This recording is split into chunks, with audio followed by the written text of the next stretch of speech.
Hey guys, welcome back to the Joy of Wrenching. My name's Les. I'm your friendly neighborhood mechanic. And today in the shop, we got this gorgeous 2017 Mercedes E300. It's got a little message on the dashboard that says Maintenance B. And if you guys have a Mercedes, you've seen these Maintenance A, Maintenance B messages on your dashboard. And if you go to the dealership or a Mercedes specific shop, they're going to want upwards of $800 to do this. And that's just crazy. We can't afford that these days. So today, I want to show you how to do it yourself with good quality parts and save yourself hundreds of dollars. So let's get into it.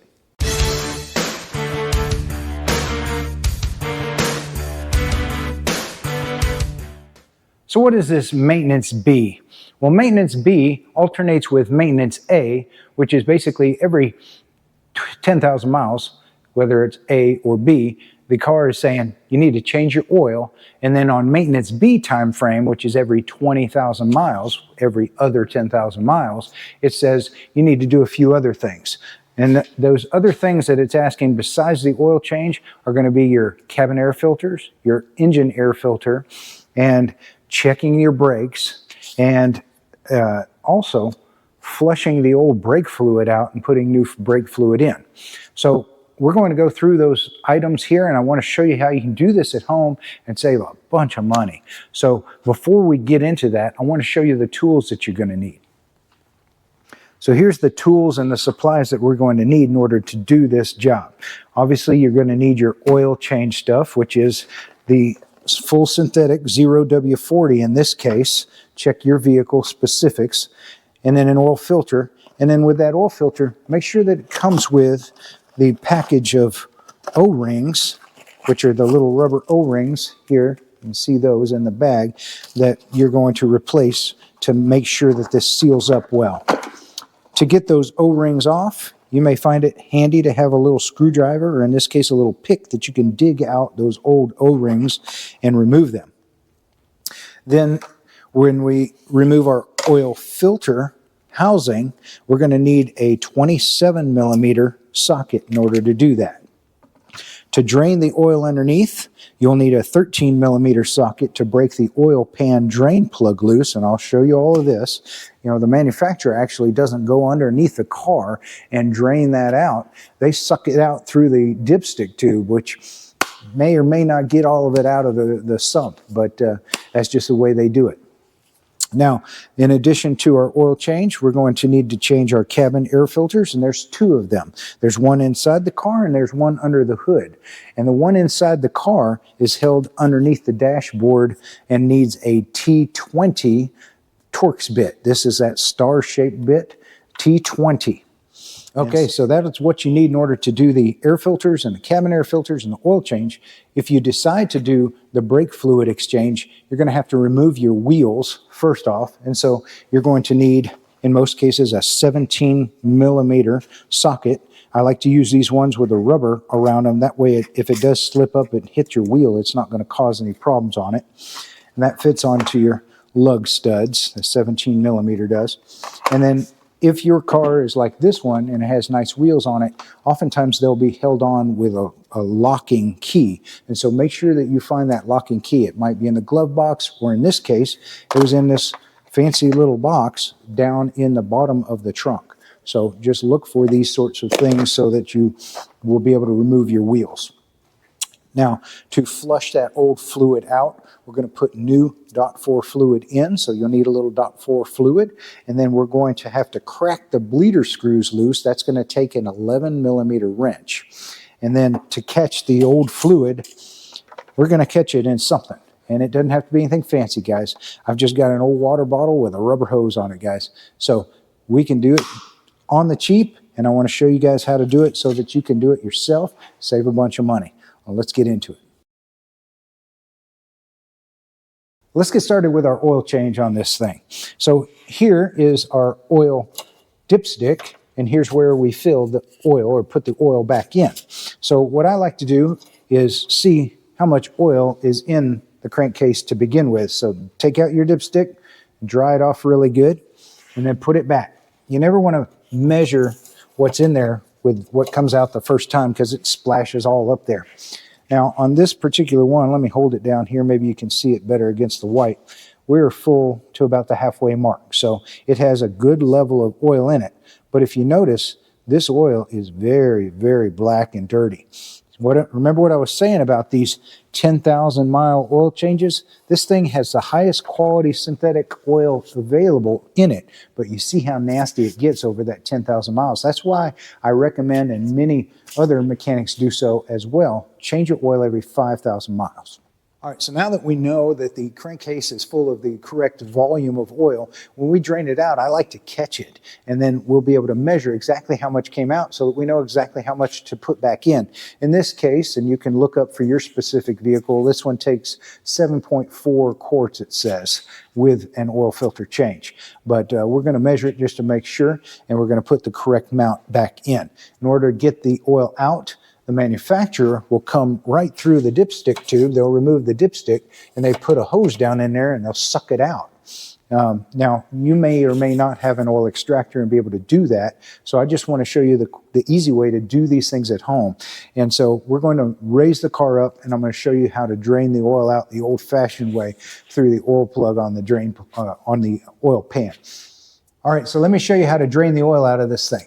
Now we're going to have to remove this belly pan or this underbody shielding in order to get to that. As you can see, it's covering everything. You're going to need an 8mm socket. Sorry, I forgot to mention this earlier. You're going to need an 8mm socket to do that. And let me show you where the bolts are located that you need to remove. So come underneath here and you'll see there's two actual pans on this E300. There's one that covers up to about right here, and then another one that comes all the way back to about midway on the car. We only need to remove this back one. So let's remove the bolts that are holding the back one. So these are 8mm. There's 4 along the front here. You'll see them. They're real easy to spot. Just little silver bolts. Let me put these in a tray so I don't lose them.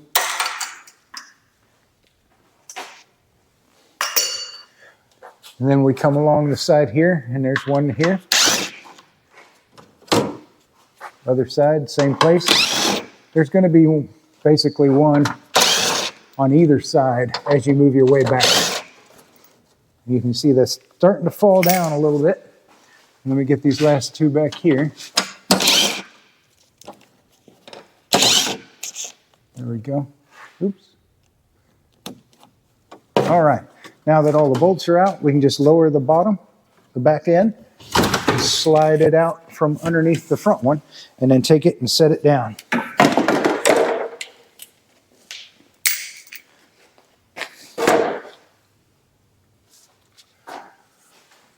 Once that belly pan is out of the way, you can see here's your oil drain plug on your engine crankcase. This is the transmission, and there's the drain plug for it. So don't be messing with that. We're only draining oil today. So here's where we're going to go with our 13mm socket. All right, so let's go ahead and drain our oil out. And this is 13mm socket. I'm going to crack that loose. I've just cracked it loose. Now I'm going to get my drain bucket here. Now remember, this thing holds almost 8 quarts of fluid, and that fluid is going to come out with force, and it's going to shoot about this far. And so just be prepared with your whatever drain pan or whatever bucket or whatever you want to catch it in. Just be prepared for there to be a little bit of force. And I'm going to undo this thing, and I'm pushing in while I undo it so that it doesn't come shooting off. Once I get to the end of my threads, I'm going to move it real fast and try and catch it. There we go. You see how much of an arc that made? Look how much force is coming out.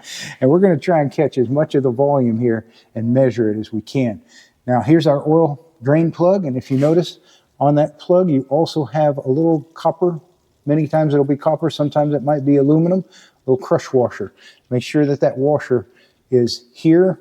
If it's not here, it might still be stuck on the side of your pan right there, but just make sure that you're accounting for that, and you're going to need to put one back.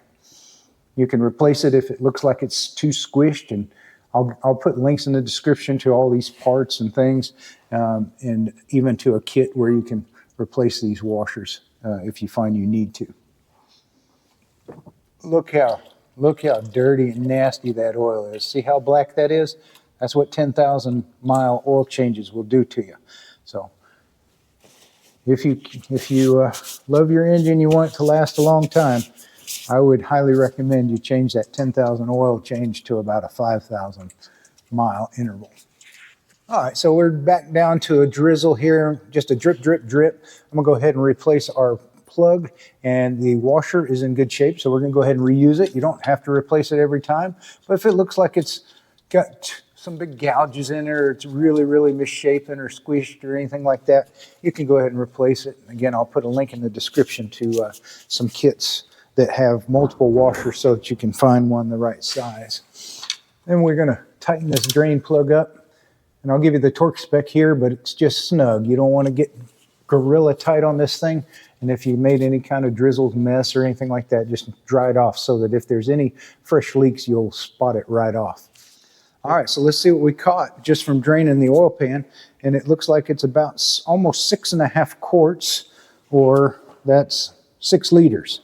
So not the 7.4 that we expected, but we're not done yet. We've got to get that oil filter next. And so let me show you how to get that oil filter out of here. So on this E300, you're going to have an airbox little ductwork that goes from takes fresh air here and then routes it to our air cleaner. And to get this thing off, all you got to do, you can put your fingers underneath this front lip here and push it back. Kind of give it a little bit of a wiggle and a pull. And then over here, there's a little twisty. You can turn this thing half a turn if we can with our fingers. Hopefully I can get my fingers in there. It's kind of a tight spot, actually. We want to turn that. There we go. I got a tool for this. So you just turn it a half a turn, give it a little pull up, and it will pop off of there. And then from back here, it goes into our airbox. You just grab that. You can push down on these little tabs, and that'll help it to release from the airbox. And as you squeeze it, it'll come free. You can set this out of your way. Now that this air duct is out of the way, we can go ahead and pull this cover off. It's just held on, pushed in place. This one wasn't even pushed down, but basically grab underneath it, pull up, and it'll pop loose off of these little rubber grommets that are sitting down on these studs. And this will be also set out of the way. Now come right here and you'll see where our oil filter is located. Oil filter is located right here under this cap. And it's going to take a 27 millimeter in order to release this. So just get you something with a little bit of length on it so you can get down in here. And it shouldn't be on there super tight. 25 Newton meters is what the torque spec is on this thing, which is not very tight at all. Basically, it's just snug. You might want to grab yourself a towel or a rag or something like that, because as we pull this oil filter and housing out, there's going to be some dribble that goes on. So I'll put your little towel or rag right here. Grab this thing once it's all the way loosened up and just pull it straight up. You see how you get some dribbles on there? Let me move it over here where we can deal with those dribbles. There we go. And here is our oil filter. All you got to do is pull up on that oil filter and it will come loose. It kind of snaps on. And notice this little plunger end is down or on the outside. And then here's those O-rings. In this case, they're all red, so they're easy for you to see. But there's a big one on the housing here, a medium one located there, and a small one there. And we need to replace all 3 of those O-rings as part of this process. Well, let's get these O-rings changed out. So in your new oil filter container, you should have the filter and then a little package with 3 O-rings. You want to get those O-rings out and replace the ones that are on your car. And I'm just going to start with the larger one here. This is where that little pick comes in handy, and you can just use that little pick to kind of gently get underneath it, grab it, pull it off. There's this medium one here. Likewise, you can get underneath it. You may find it easier, get your fingers on the sides of that thing and pinch it. And you see how it kind of puffs out? And then you can get that pick or your screwdriver or whatever under there a little easier. Just squeeze the sides of it and then get your little pick underneath the edge and pull it off. There we go. Let's get our new ones. In this case, the new ones are black.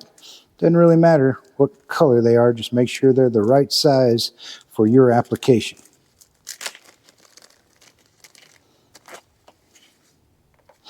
I'm going to start with the larger one here. You want to just get your fingers a little bit greasy with the oil and rub it onto that O-ring, and then slide it down.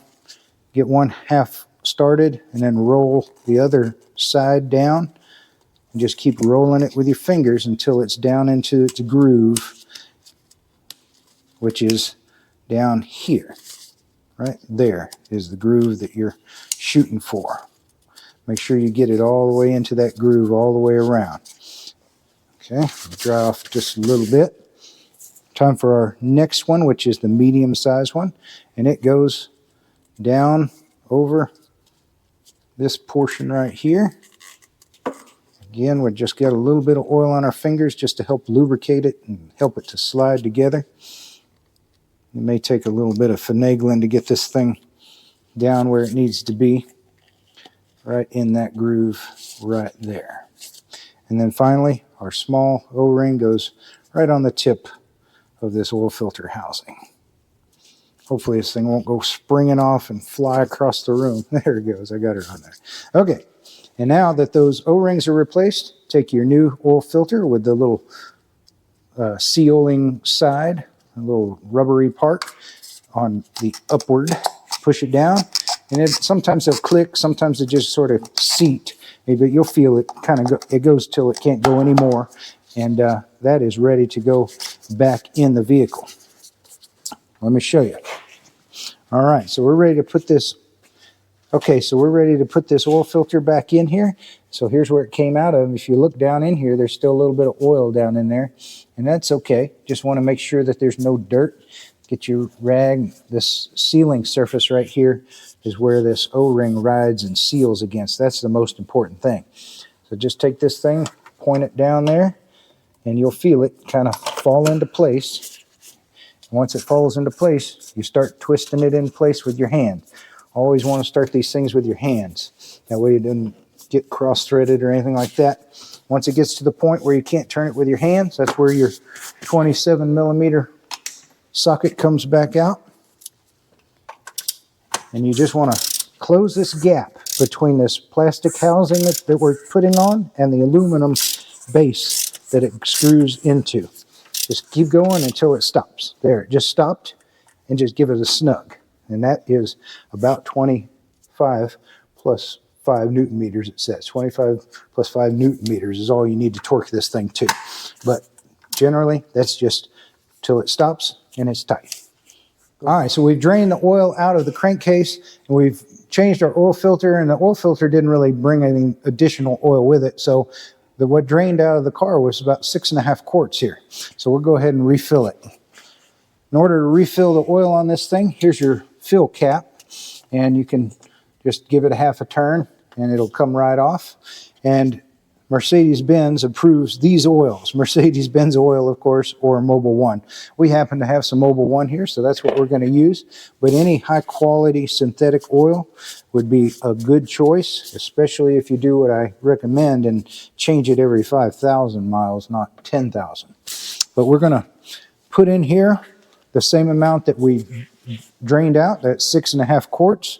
So I've got a container here, and you can see how much cleaner that oil is than what came out of there. This is just 3 quarts, and we're going to do this a couple of times to get the correct amount in.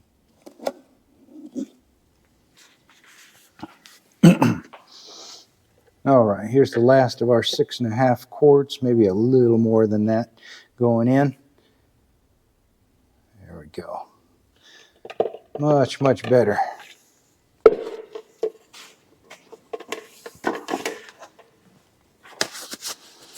Clean up any spills we might have made around here with our refill process. And put the lid on here, and then we're going to start the car and run it for about 3 minutes. And that'll let all the oil go circulate through the engine, fill up our oil filter again, and then we'll let it settle for about a minute or so after we turn it off, and then we'll check the level again.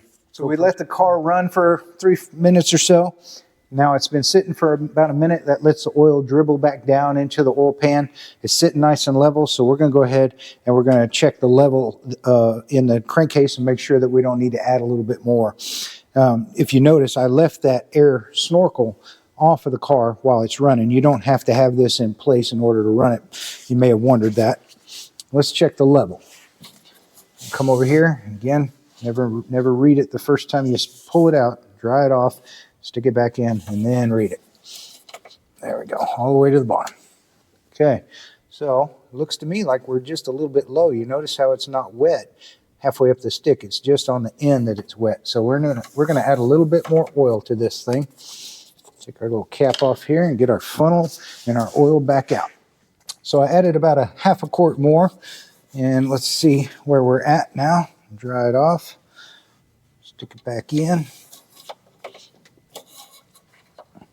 Okay. All right. Yep. So halfway up our stick, right between the fill levels there, and everything's looking good. So now that oil change is good, we are ready to move on to the next step of maintenance B, which is going to be our engine air filter. All right. So that's the oil change done. Now let's go ahead and do the next part of maintenance B, which is the air filter for the engine. So in order to get to that, we've already removed our little snorkel. I showed you that earlier. You're going to use your T20 torques. Loosen up these 2 bolts right here. Then just grab this and pull it straight up. Kind of rotate it a little bit like that. And you see how you've got good access now to the filter itself. And you might find it necessary to get something kind of pry underneath the edge of this thing to loosen it, to release it so you can kind of grip the edge of it. It's a tight fit in there. There we go. My hands are still a little bit oily. We'll get her out of there. There we go. Okay.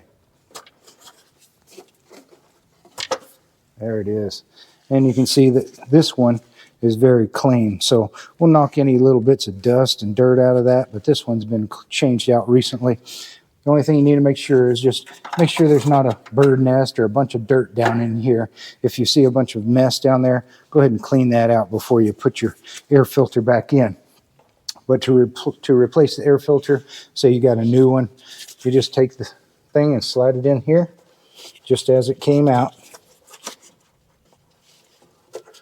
Push it back as much as you can. And it should fall down into its place. Make sure it's seated good, just like that. And then take the lid and rotate it again, just like it was. Push it down, and it will snap back into place. You know it's lined up whenever these screws are back where they were. Tighten these up. Don't tighten them too much or they'll strip out.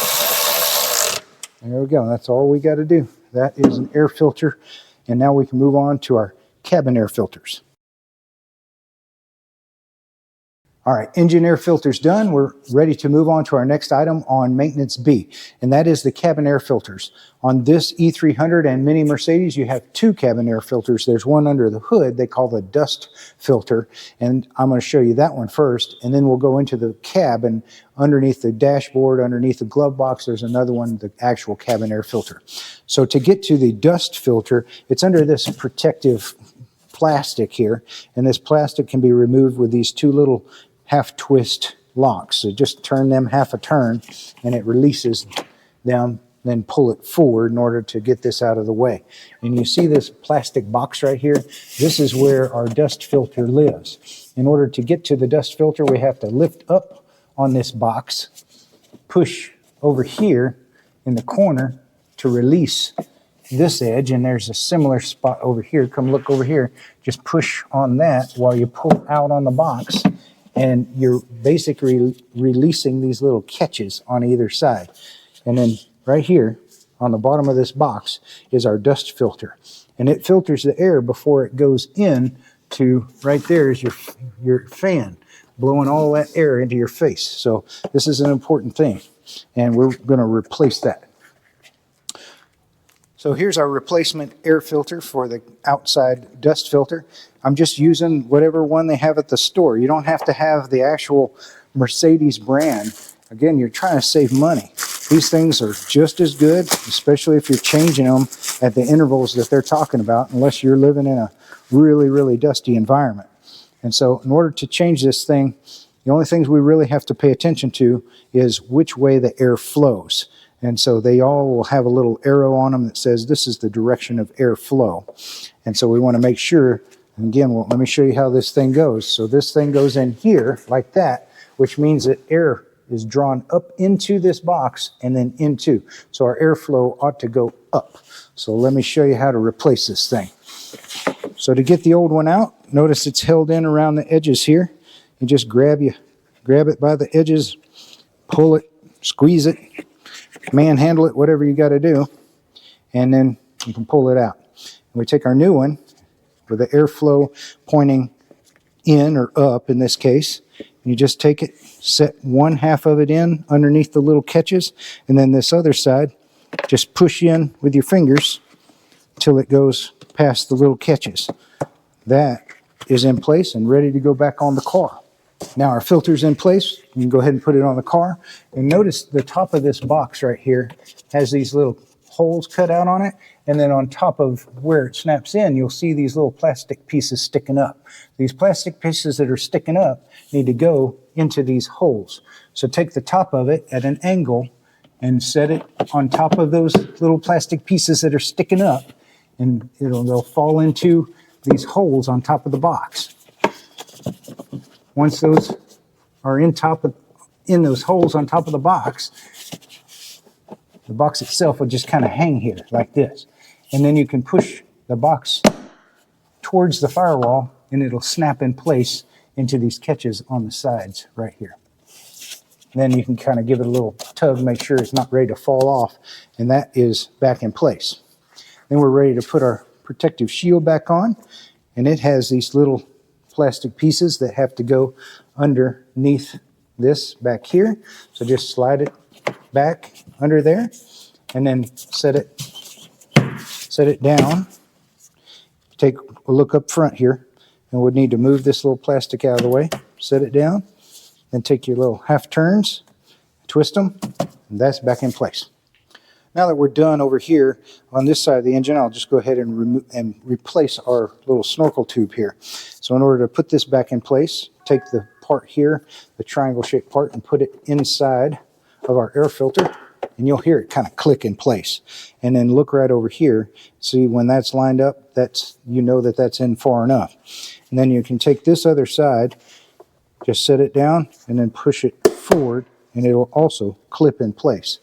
And don't forget your little locking tab here. Just push that down, give it a half a turn. I'll have to get my pliers to do that again. My fingers just are too big to get in here. There we go. And that's locked in place. The other thing that we need to replace is going to be our beauty cover or silencer for the top of the engine. So that's here. And these little grommets sit down over the top of these little studs and just snap in place. The easiest way to do it is there's a cutout here for where our oil filler is. So just line up that cutout and that oil filler and then push down, and you'll hear it just sort of clip into place. And it might be a good idea to just give it a good once over, make it look nice and pretty, get any smudgy fingerprints or drippings of oil that might be on here off of it so that it looks like you did a good job. All right, so now let me show you how to change the cabin air filter that's inside the car. So it's located underneath the glove box here, and in order to get to it, we're going to have to remove this little panel underneath here. And this panel is held in place with T20 Torx head screw right here. So let's go ahead and get that out.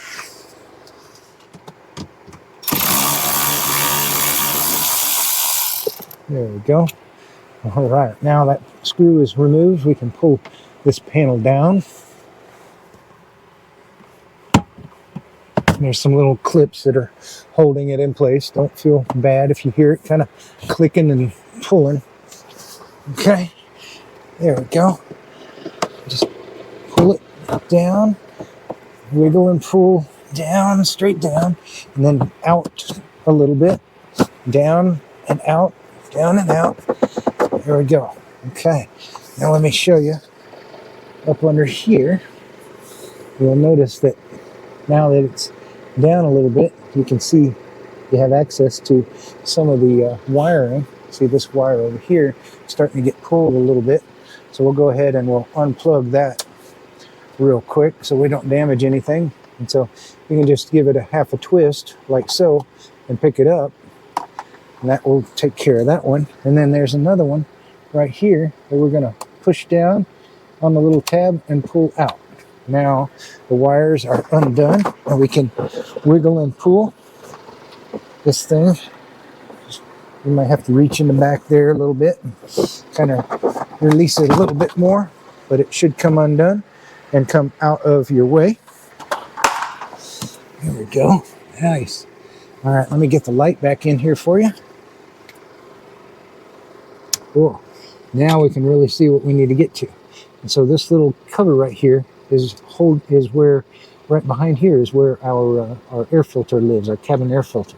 And so in order to get to it, see this little thing here slides to the side. And so you want to slide it to the side and it comes unlatched and then allows this to come down and out of the way.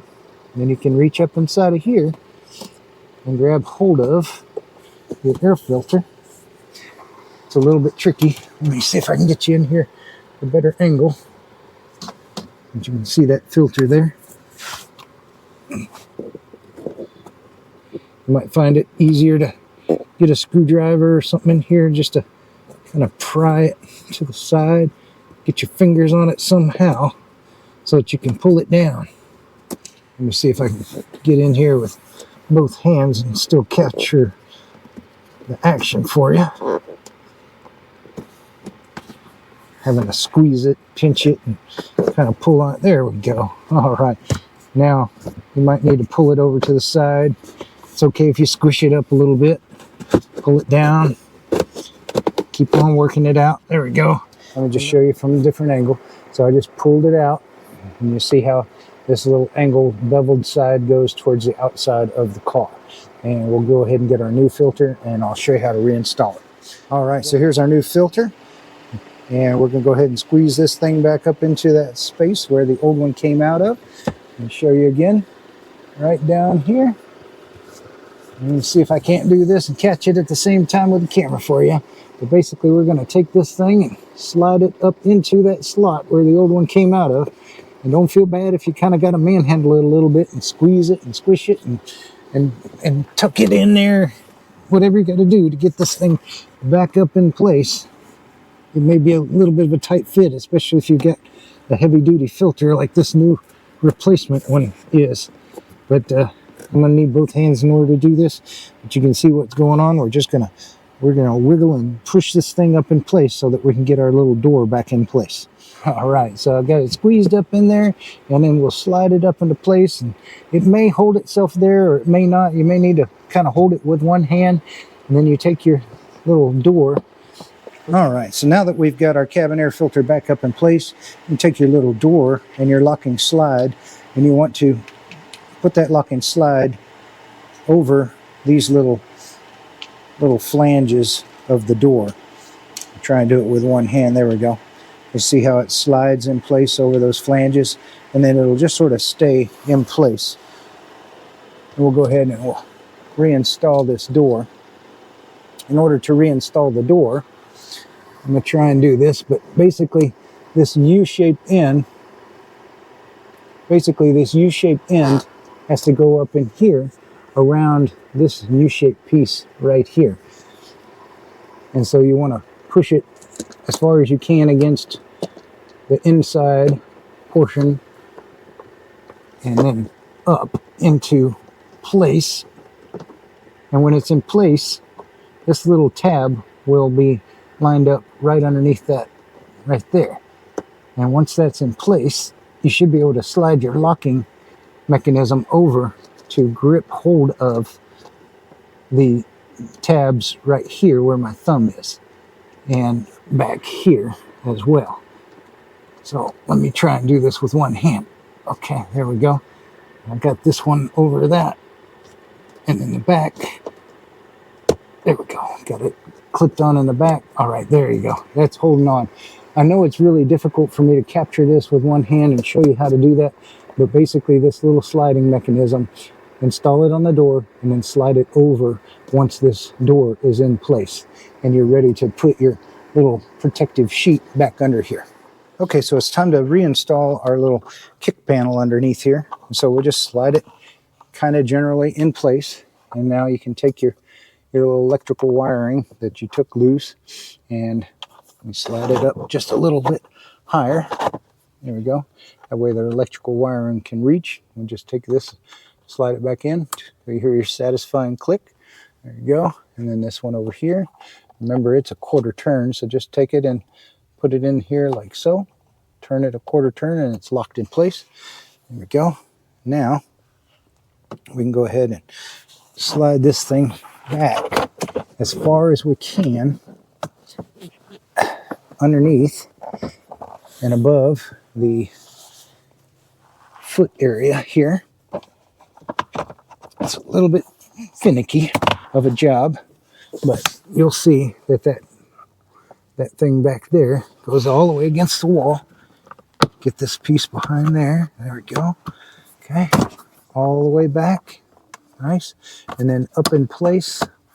And then these little metal clips right here will get back and snap up into where they hold. And once those are snapped back into their hold, we want to make sure, looking up under here, that our screw hole is lined up for our 1 Torx screw right here that holds this thing in place. Let me get that screw. See if I can get under here and show you. Nope, that is not lined up. We are too far back. So we'll come forward just a little bit. Try to get these things to clip in place. There we go. You'll feel them clip in place when they're in the right place. There's that one. Okay, now let's see if our screw hole is lined up, and it is. You should be able to get that started by hand.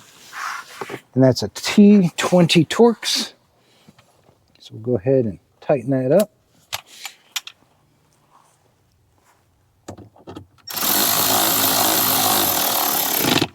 Done. All right.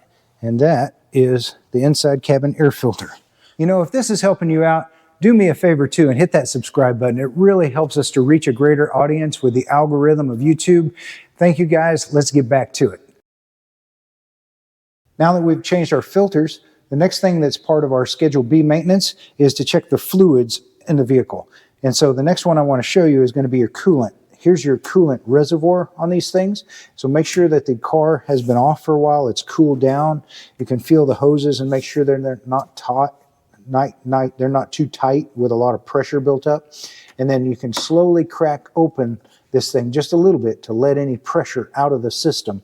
And if it seems like it's really, really pressurized, put it back on for a minute, let it rest, cool down even further. And then whenever you can crack it loose and you don't hear a bunch of hissing air and water trying to escape, go ahead and remove your cap safely. Then you want to look down inside of here. Now come at this angle from over here and look down inside of there, and you see that fluid level. In this case, it's a pink fluid. And you want that level to be right at the bottom of that black sort of portion of this container. See, it's a little bit low in here, so we would want to add coolant till it got to that white to black transition right inside of there. So I've gone ahead and added a little bit of water to this. Make sure you use distilled water to fill up these things. It just took, a few cups, not very much. It was not very low. But if the coolant looks dirty, cloudy, you might want to do a coolant flush on the vehicle. That's part of the maintenance schedule A and B is just to get you to look at different systems of your car, and if it looks like anything needs attention, that's the time to address it. But that one looks good. We just had to top it off just a little bit with some water, and we're ready to move on to the next step, which will be the brakes. All right, so the next part of our Schedule B maintenance is to check the brake fluid.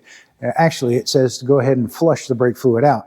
We're going to check it before we do that, and I want to show you how. So the brake fluid reservoir on these cars, like many others, is going to be on this side here, and just like the other side, we've got these two little locks that you can turn halfway and then pull up and forward on this protective cover and set it out of the way. Here's our brake fluid reservoir, and you can see the dark color there about halfway up. That's the fluid level in here, and if you give it a little bit of a wiggle, you'll see that fluid moving. So that's where the fluid level is located, which it's a good fluid level, but what we've got to check is the quality of the fluid. The fact that I can already see it's kind of dark might be a bad sign, and this one takes .4 brake fluid. So make sure that you use .4 fluid. Now what we're going to do is I've removed the cap now, and I'm going to remove this little strainer. You just pick it up with your finger. It'll get out of the way. Set it aside. And I've got here a brake fluid tester. And what this thing does is, and I'll put a link in the description to these, is it's got two little probes on the bottom here. We can stick this in the brake fluid, and then it will determine how much water that brake fluid has absorbed. And if the brake fluid has absorbed more than 3% water, then it will have red lights and say, hey, you need to change it. So we'll stick this down in here and try and get it into the fluid, and then I'm going to hit the button, and look at there. This thing pinned the needle, basically.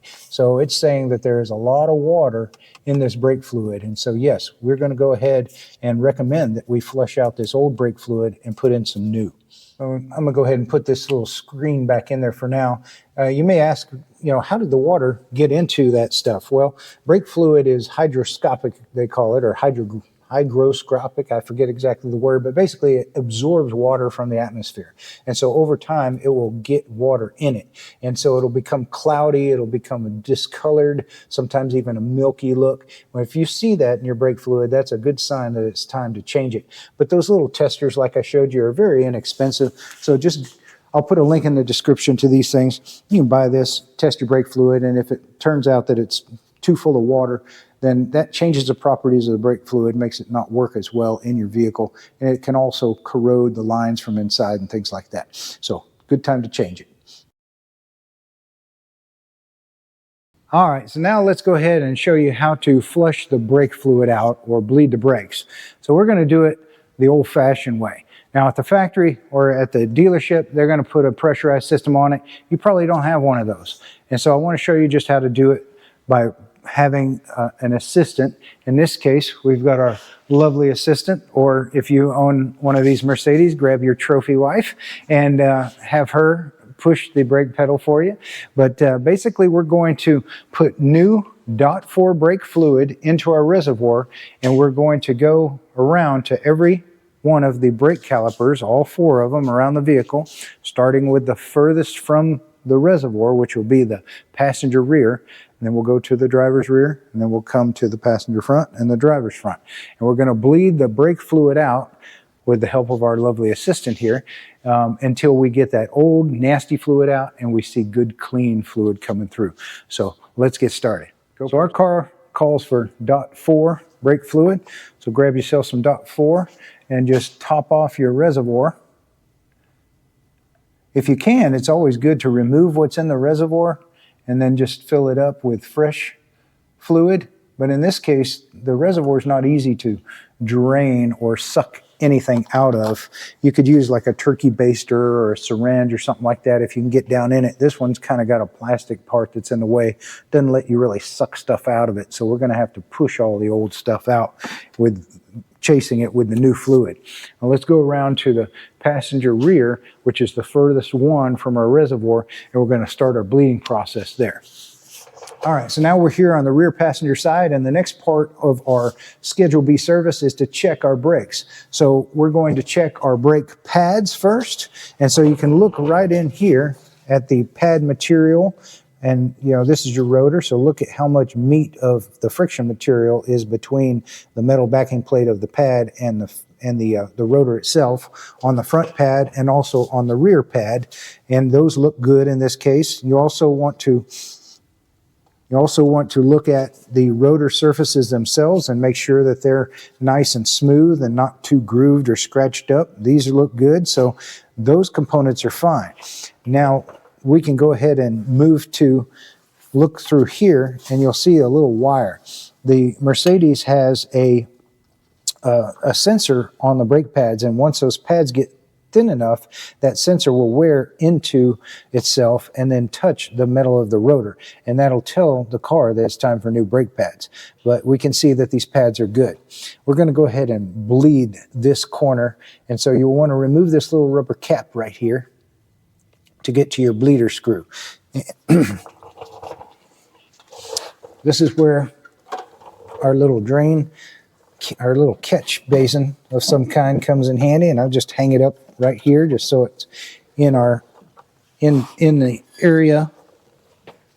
And you want to get your 11 millimeter wrench, or you can use a socket to break it loose if you want.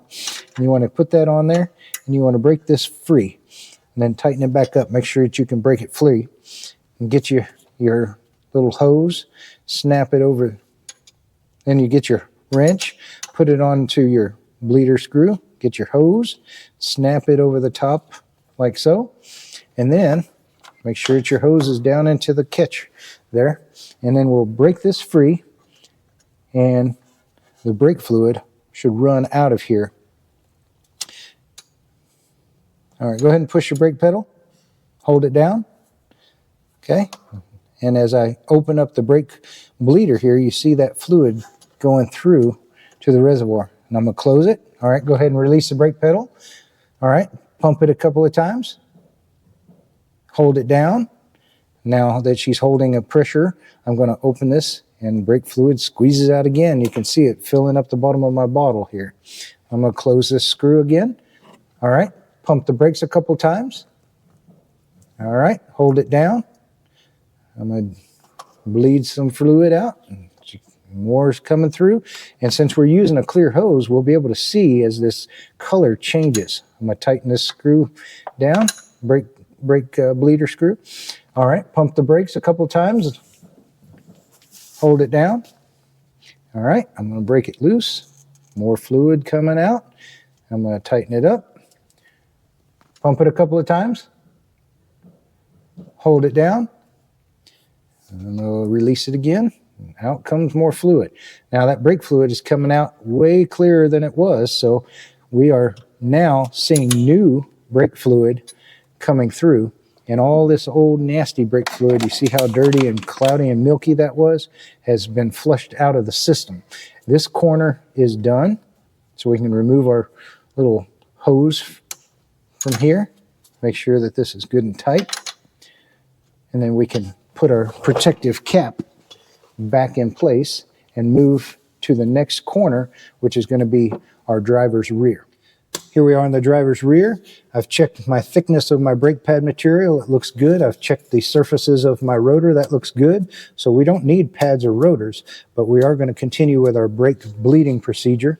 So you just get the little rubber protective cap and pull it straight off. Sometimes they get stuck on there, but it'll pull off, and then just set that safely aside so that you don't lose it. Then we need to put our little 11 millimeter wrench on there, and then our hose in place. Go ahead and pump the brake, hold pressure, and then I'm going to crack it loose. As I do so, our lovely assistant feels that brake pedal fall to the floor. I'm going to close the brake bleeder.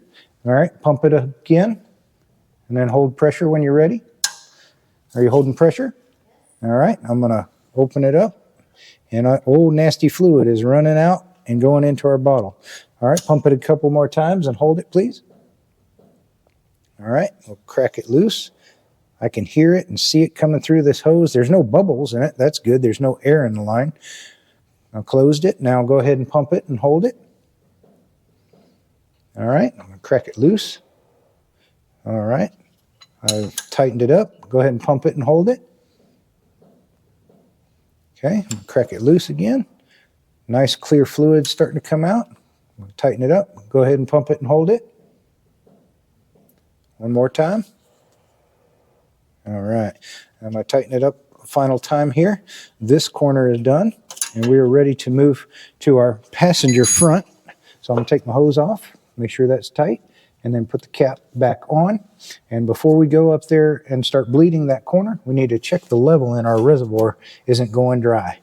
All right, so we've done the rear passenger and rear driver's side brake calipers. We bled all of the old nasty fluid out. We're seeing good clear fluid from our reservoir going back into those areas. But before we come to the front, we need to make sure that this reservoir isn't going dry and sucking air into the system. So just come over here and take a look, and you can put a light behind it, or you can give it a wiggle and see where the level is. The level is back at the middle line, and I'm going to go ahead and top this thing off with some more of our .4 brake fluid.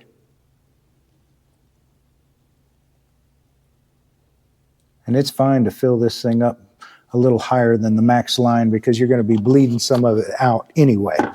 Now that that thing is safely filled again, we can go continue our bleeding procedure, and the next furthest from our reservoir is going to be our passenger front. So just like on the rear, these look a little different, but same procedure here. Let me turn it a little so you can see better. But you can see also in here the thickness of our pad material is looking really good before the rotor. Let me turn the rotor a little so you can see the rotor versus where the pad is located.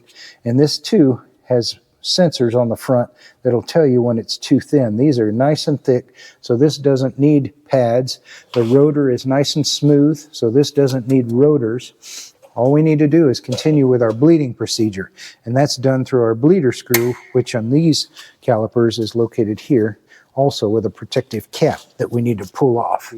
So we'll remove this protective cap here from our bleeder screw, get our 11mm wrench on it, and then replace our little rubber hose onto the bleeder, and then go ahead and have your assistant push the pedal, pump it up a little bit, and hold it, and then crack it loose, and there goes the old yucky fluid out into our catch basin. Tighten it back up, pump and hold. Okay, bleed it. Just do this a few times until you see nice clear fluid coming through. Pump and hold.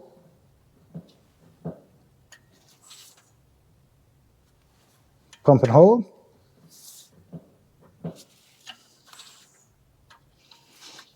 Pump and hold. This is a good workout for her legs, huh, babe? Pump and hold.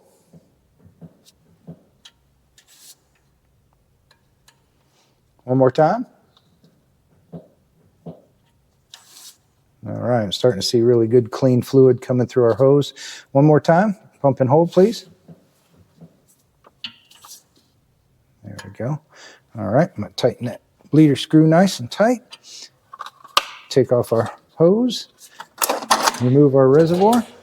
Look at that old green cloudy fluid that we're pulling out, putting in that nice clear clean stuff. All right, so our final brake caliper to bleed or brake to check is going to be this one here on the driver's front. And again, the pad thickness is nice and thick.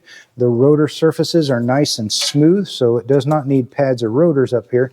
But we'll go ahead and continue with our bleeding procedure. Remove this protective cap off of the bleeder. Get our 11mm wrench in place. Put our hose back on. All right, pump and hold, please. Crack it loose, and in goes the fluid. Tighten it back up, pump and hold. All right, loosen the fluid out. All right, one more time. Okay, more fluids coming out. Again,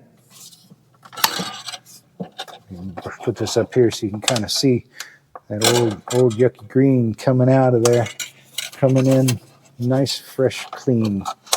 All right, hold it. Another shot of liquid. All right, pump and hold, please. See that level coming up in there. Pump and hold.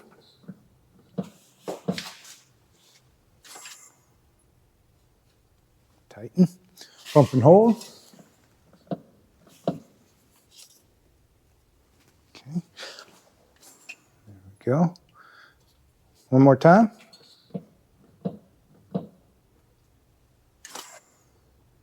Nice clean fluid coming through now. All right, so tighten this up, this bleeder screw up, remove our little hose here, let it drain into our reservoir.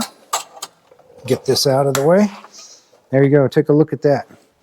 That old fluid, all fresh and new now.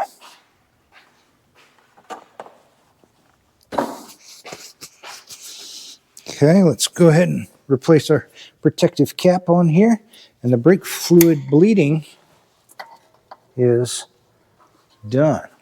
Now we need to make sure that our fluid level is in the right place. So with the light behind it, and as I shake it, you can really see that fluid level there. And you see how clear that is compared to that green that we had in there? We'll go ahead and top off our reservoir to the midline, which is between the minimum and the maximum, right about there somewhere. And then we are done with scheduled maintenance B for the brakes. Replace our cap, clean off any dribbles. That is done. Now that we're done with our brakes, we can go ahead and replace this little plastic cover. And just like the other side, you've got these little nubs that go underneath this portion of the cowling. So just kind of point it in underneath there and then line up this little opening with your filler for your windshield washer fluid. That's how you know that this thing is getting to be back in its normal location. Can be a little bit finicky sometimes to get it to line up just right. Might just take some pushing around.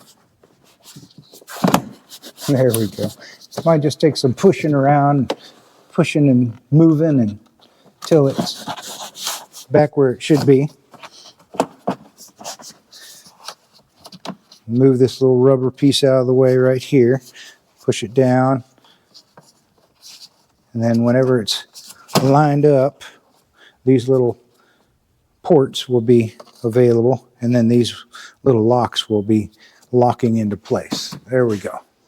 Now that the oil is changed and we've run the car for a moment, it's a good time to come underneath and just check around your drain plug. Also check around your oil filter and make sure that you don't see any leaks. That'll let you know that that sealing washer is doing its job.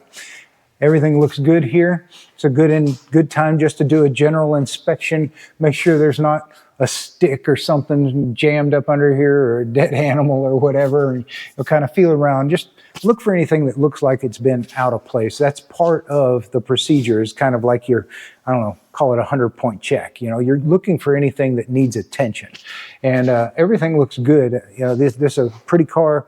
The guy uses it on the normal roads. So I don't see anything that needs attention right now. So we'll go ahead and put our little underbelly pan back in place. So in order to do that, you just get this thing. And remember, it goes underneath this front one.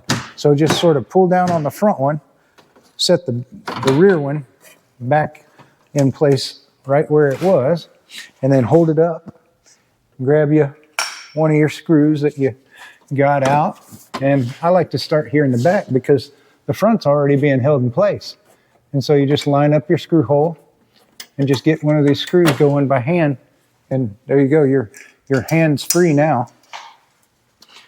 I like to start all of the screws around that perimeter by hand and then come back through with my mechanical device to tighten these things up. And these things don't get tightened, gargantuan tight or anything, just snug. That's all you need. It's just to hold this thing up in place. You don't want to strip them out and have the thing falling down and flapping around underneath your car, especially a nice high-end car like this.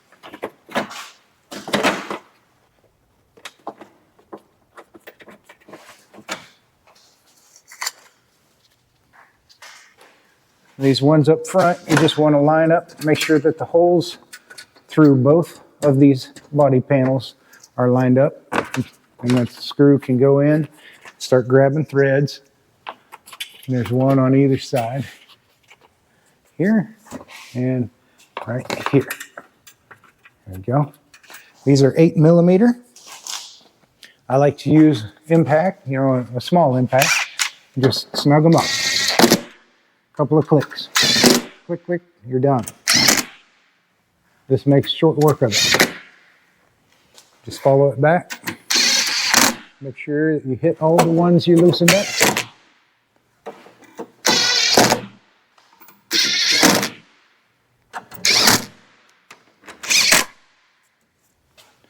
Done.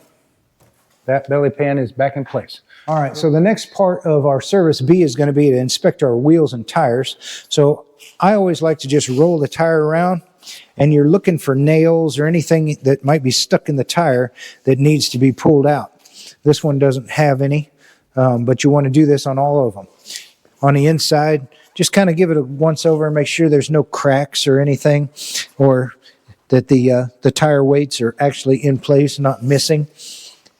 Make sure that the tires themselves are not dry rotted and cracked, not too worn, not any kind of a strange wear pattern where part of it's bald and the other part looks good. That might give an indication that it needs an alignment.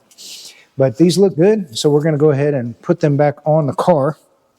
And since the European cars use these studs, the wheel itself will go back on and sit on this little ledge, so you don't have to worry about holding it in place too terribly long. But lining up the bolt holes can be a little bit tricky sometimes, but you just want to look through the bolt hole, try and get it lined up, and then start your lug studs by hand so that you don't cross thread these things. If it feels like it's grabbing a few threads, then you got it in the right spot. And this one is. So we can move on to the next stud. You want to do one across from another. That way that you've got it held on there nice and evenly. All right, so I've got all of our regular lug studs started by hand, just by putting it into my socket here and getting them a few bites. And then we've got our locking lug stud, and so you can just take your key and it'll sit down, and once it sits flush, see, it'll go down all the way, and you can get that one started by hand as well. And then these are all tightened up with a 17mm. Again, I like this kind that's got the little rubber on it so that if it did slip off, it wouldn't cause a nick in the paint or the rim itself. All right, now that we've started all of our lug studs by hand, we get our 17mm and just snug them up. We're not tightening them, we're just snugging up.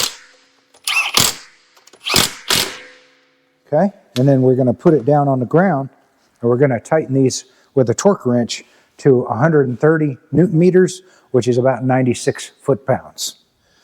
All right, we're going to go ahead and torque this wheel to 130 Newton meters or 96 foot-pounds. I'm going to start with our locking lug, and then in a star pattern, we're going to go around and get all of the rest.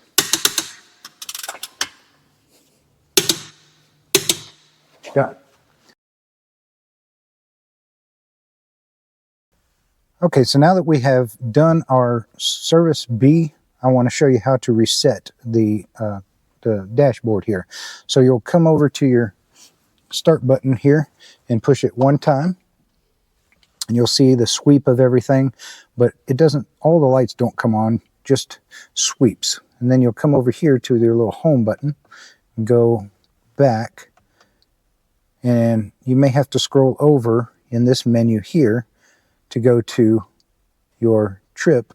Click on that, and you might have to scroll up and down until you get to the mileage, which I was already on, but let me go back to it right there. You see how it says miles, and that's where you want to start from. Once you're here and you're in position 1, start position 1. If you push the button twice, by the way, watch what happens. See all these lights come on? You do not want that. So if that's there, go ahead and turn it off. and then push it one time. Okay, just to where you get the sweep and just these few lights on. Then again, go back to your main menu by hitting this button right here, and then scroll over till you get to the trip. Click on that, scroll up and down on this little mouse pad thing until you get to your miles, and then you want to hold your button right here, this home button, and then for a couple seconds, and then touch that button. So watch this, hold that down, touch that button, and it brings up this menu here. Okay, then you're going to scroll down to Assist Plus using a little mouse pad thing, hit that, switch ignition on to activate. So now we're going to push this button. You're doing all this without your foot on the brake. Now we got the ignition on. Now we've got the back door open, but we can go back out of here. And we're going to come down to full service. We just did a full service. Click OK. Confirm service. Oil grade. Did you carry it out? Yes, we did. All right. Confirm. Who cares if it can't be undone? We are done. Full service is carried out. Now that message that you're overdue for Schedule B, Schedule A, whatever, is going to be gone. And we can back out using our home button here, all the way out, and then go over to your trip, and you're completely out of there. And then you can come over here and turn off your car. Well, there you go. Schedule B is done on this beautiful Mercedes. Hopefully you learn how to do it for yourself. You can save yourself hundreds of dollars by doing this. As I showed you, you don't need any fancy tools or anything like that. You don't need this big old lift. You can do all this stuff right in your garage, in your own driveway. Just be safe about it. And if I helped you, do me a favor, hit that subscribe. It really helps us out. Thank you for your time. Y'all have a wonderful week. God bless.